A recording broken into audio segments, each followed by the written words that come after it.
Allora, io mi chiamo Sergio Candusso e la mia azienda è nata nel 2000, praticamente il primo prosciutto crudo è entrato qui il 30 marzo del 2000. Io provengo da un passato di quasi ingegnere meccanico, nel senso che ho lasciato gli studi e ho deciso di intraprendere la professione di prosciuttaio, pur essendo un profano del settore, perché mi appassionava la cosa. All'epoca, ma anche adesso credo, gli ingegneri non sono benissimo retribuiti in Italia. Ho trovato in questa via di sbocco una possibile cosa papabile, scusate il gioco di parole.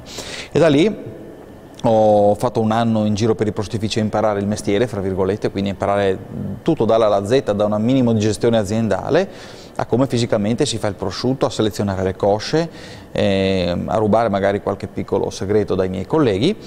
E da lì ho selezionato un po' il personale, i miei collaboratori che tutt'oggi lavorano con me e così è nato il Camarin. Il nome Camarin significa sgabuzzino in friulano, tanti lo scambiano per il mio cognome, mi dicono al telefono buongiorno signor Camarin, no, io sono Candusso. Camarin è il nome appunto di questa piccola dispensa che non è la cantina in friulano e da lì è nata la ditta con il suo nome. Ecco, oggi noi siamo una piccola ditta artigiana che produce circa 15.000 prosciutti all'anno, siamo ormai rimasti 5 artigiani qua a San Daniele, produciamo circa 50.000 crudi sui 2,5 milioni che vengono prodotti in questo distretto.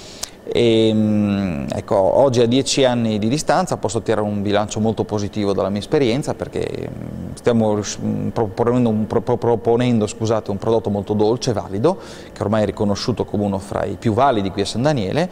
Per me questo è un doppio motivo d'orgoglio, proprio perché siamo partiti per ultimi e con la volontà, con tanto lavoro, con anche fortuna, perché no, siamo riusciti ad avere veramente un buon risultato.